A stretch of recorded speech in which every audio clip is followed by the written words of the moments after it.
Mahirap talaga yung unang buwan ng pag-a-adjust natin dito sa Canada at yun ang isa sa mga dapat nating pagtuunan talaga ng pansin.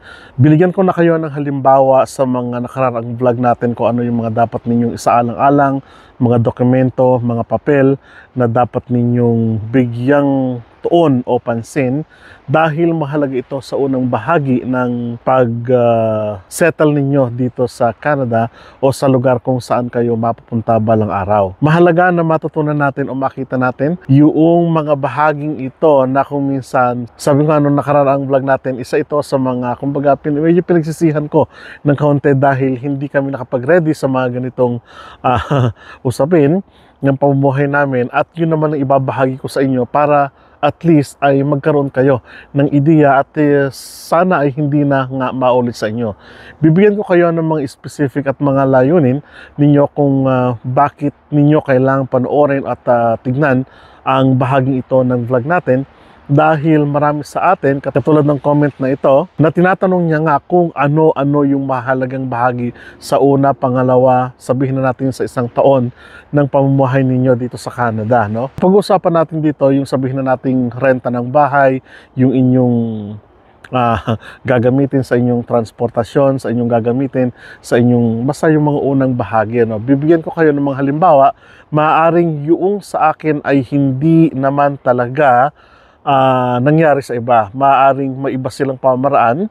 At kung kayo ng mga nanonood ngayon, may alam kayo sa mga ganitong issue, usapin, mag-comment down lang po dun sa ibaba para sa ganon ay maituro din natin sa mga kababayan natin kung ano naman yung mga estratehiya o kung ano-ano yung mga dapat pinaghandaan ninyo sa makatwid.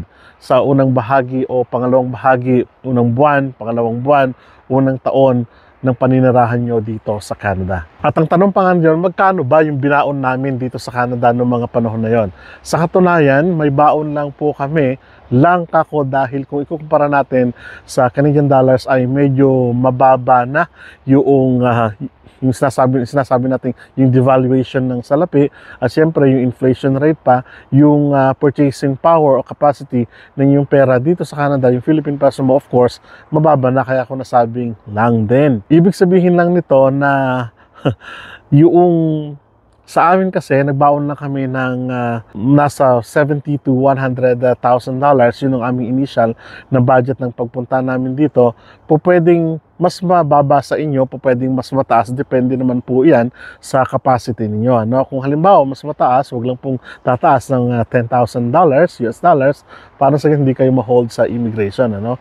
So, yun yung initial na baon namin dito sa Canada. So, saan napunta yung more or less $2,000 na yon na ibinaon namin na para makarating kami dito sa Canada. O okay, hindi na para makarating, yung initial na budget namin dito sa Canada. So unahin natin sa pagkain. Sa pagkain, nasa 500 to 700, depende na po ngayon, nasa 500 to 700 siguro nasa ngayon yun.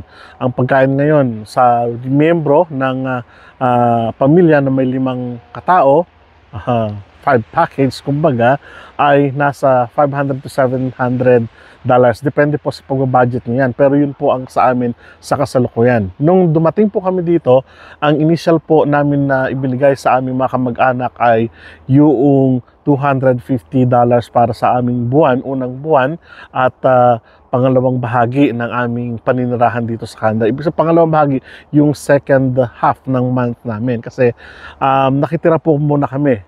Yun sa bahay naman, pag-uusapin natin mamaya, yung sa bahay, good thing, nakatira muna kami sa aming mga uncle, Pero sa pagkain, dapat po paglaanan po ninyo, mabuti yan. Sabi ko nga, nung unang bahagi, good thing na yung aming mga kamag-anak dito ay nag-provide ng pagkain para sa amin sa unang bahagi o ng mga araw na ang paninirahan dito dahil wala pa naman po kaming kita at ang unang inisyal na pera namin na ibinigay sa kanila ay $250 para nang sa ganun ay syempre, mag-share ka din, di ba? Hindi naman yung pupunta ka sa kanila na wala kang maibibigay sa kanila. So, yun po ang ibig sabihin nun. So, ang initial po na budget namin is $250. So, sa makatwid, sa ngayon po, nasa 500 to 700 na po yung grocery pa lamang ng isang pamilya na may 5 katao. Again, iba naman po ang experience ng iba, iba naman po yung naranasan ng iba Kung meron po kayong komento doon, mag-comment lang po kayo para sa ganun may idea po yung mga kababayan natin na nagnanais at papunta na dito sa Canada. Pangalawa, yung renta ng bahay, no? Ngayon dito sa Regina, nasa rentals.ca na ang renta ngayon ay umaabot ng $800 to $2,000, depende po yan sa dami ng kwarto, no? So kung isang kwarto nasa $500 to $800, kung dalawang kwarto naman po nasa let's say $1,000 to $2,000, depende po yan sa unit, ano? Kahit ganun din po sa bahay, so nakadepende. Good thing again, wala po kaming 1 month advance, 1 month deposit dito sa initial namin na pagtira dito sa Canada, dahil una nga po, in-invite kami ng aming mga kamag-anak na makitira muna sa kanila, no?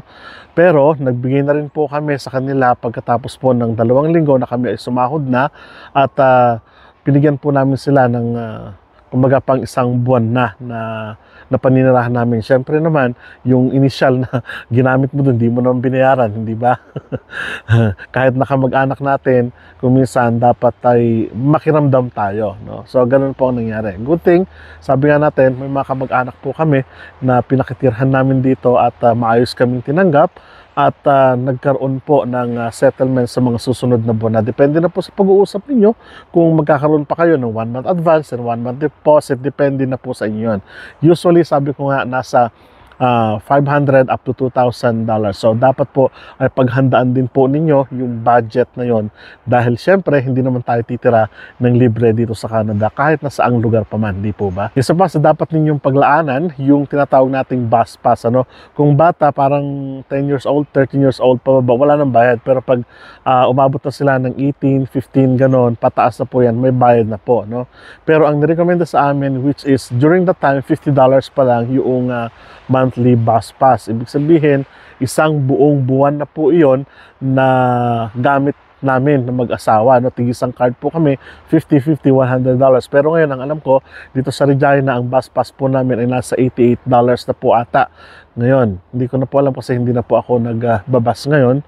At monthly na kumukuha kami noon nung wala pa po kaming sasakyan. So, paglaanan din po ninyo yun. Meron namang mga taxi, meron namang Uber, meron namang ibang mga transportation pa, pero mas mainam na meron kayong bus pass, dahil yun ang pinaka-main na transportation dito sa North America, bus pass and train.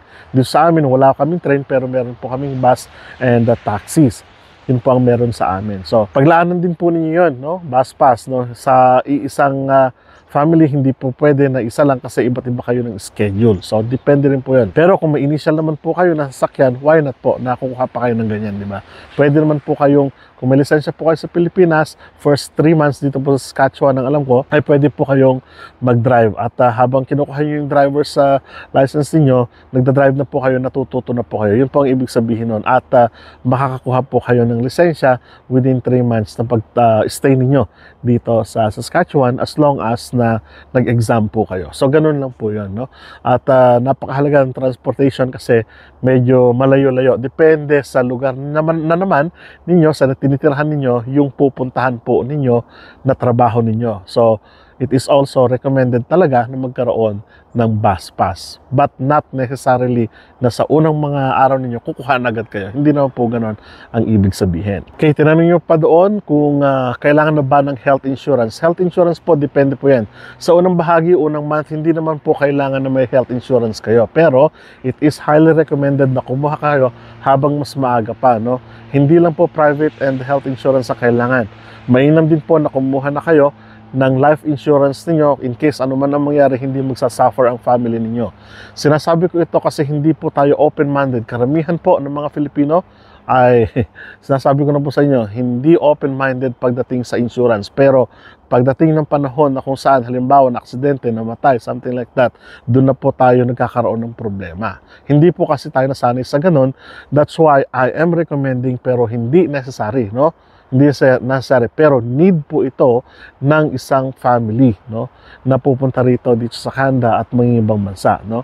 I highly recommended na kumuha kayo ng insurance ninyo, ng healthcare insurance ninyo, dental, medical, eye check, whatever, medicine, something like that. And of course, yung life insurance ninyo, accident insurance, whatever, Hindi lang po kailangan, pero sa mga susunod na panahon, highly recommended po na kumuha po kayo ng insurance ninyo dito sa Canada, no? Kailangan ba sa unang buwan? Hindi naman, no? Depende yan sa employer ninyo kung kayo po ay makakakuha ng 50-50, depende po sa maging usapan ninyo ng employer niyo. Pwedeng kayo lang ang kukuha nito o kaya naman merong silang share o ikaw lang walang share. Parang ganon, depende po yan. Nakadepende po yan sa employer ninyo. Pero, ulitin ko, highly recommended ang kumuha ng private medical insurance at ng life insurance. Mahalaga po yan. Kami po sa loob ng tahanan namin, lahat po ay mayroon kaming life insurance. Unang-una kong tinignan po kung saan kami makakuha ng life insurance talaga. Napakahalaga. Kasi in case na ano man ang mangyari sa akin, sa aking asawa, sa kapatid ko, sa sino man yung nakatira sa amin, walang po problemahin yung matitira doon o kaya naman yung may iwan. So, ang isang halimbawa nito, yung isang Filipina nurse na namatay yung asawa niya ay hindi pa rin problema yung kanyang pagpapalibing, pagburol, pagtransportation sa Pilipinas kasi minsan gusto natin yung mga sa Pilipinas parang ganon. Kumuha siya ng life insurance and nakakuha siya ng, ang sabi nung boss ng aking may bahay ay halos umabot ng $500,000 ang nakuha niya dun sa life insurance. So, hindi problema nung naiwan na family, no? Kasi dati nung may sakit yung namayapa, sakit sa puso. Okay, initial clothing. Ano ba yung initial clothing? Kung darating po, depende po ito, kung darating po kayo dito sa Canada ng summer, parang ganon, yung hoodie niyo parang ganito, okay na rin po yan, no?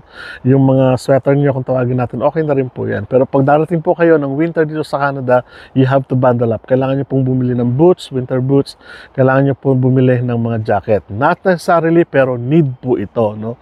So, halos umabot po, yung sa akin nun, halos umabot ng $200 yung aking nabili dahil kailangan ko po talaga ng boots during the time sa aking trabaho at sa paglalakad, and of course yung winter jacket, and took everything, bonnet kung tawagin natin, and of course yung mga mittens natin o mga gloves natin, kailangan po yan. Ngayon, ang isa sa mga technique na ginawa namin, pumunta po kami sa mga ukay-ukay sa Pilipinas bago po kami magpunta dito sa Canada. So ang ginawa po namin, nag-ukay po kami ng mga winter jacket doon sa ukay-ukay at nakamura po kami doon. Ngayon, dinagdagan na lang po namin dito dahil nga medyo manipis yung mga nasa Pilipinas, no? Hindi ganun siya kakapal. Iba yung tela na naipoproduce dito, iba yung mga winter jacket na naipoproduce dito kumpara sa Pilipinas, no? At wala naman tayong winter dyan, obviously. Mga okay-okay galing ng Japan, China, something like that, na binibili lang natin. So, ganun po yung naging sistema namin. So, kung tatanungin nyo kami kung magkano lahat yung ibinaon namin dito, umabot po kami in between $1,500, $1,600 up to $2,500.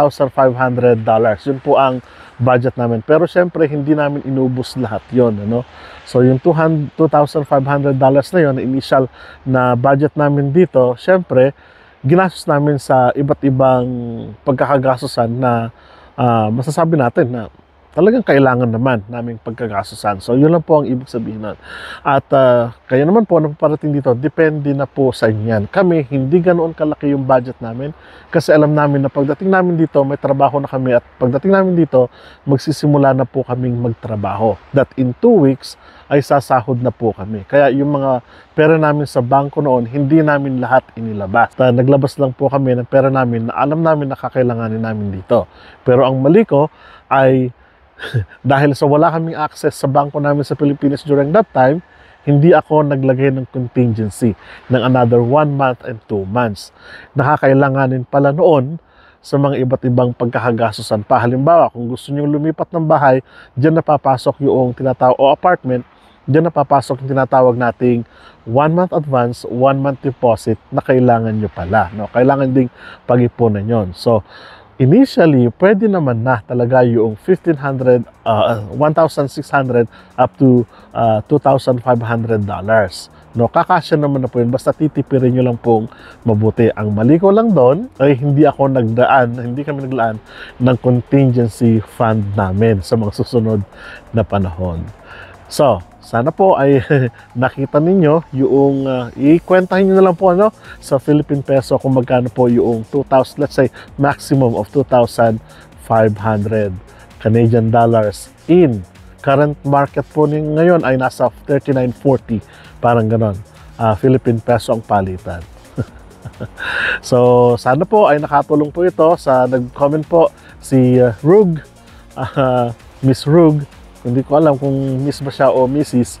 o Kuya o Ate. Kung lang basta Rug na lang yung nag-comment dito. Sana ay nabigyan ko kayo ng initial na kaisipan with regards to kung ano at magkano yung babaunin natin na pera. So, ito lang po yung experience namin na binabahagi namin sa inyo at iba naman po yung experience ng iba. Kung may nalalaman po kayo, please comment down below. Maraming salamat at kita-kita po tayo sa mga susunod na vlog. Hanggang sa muli!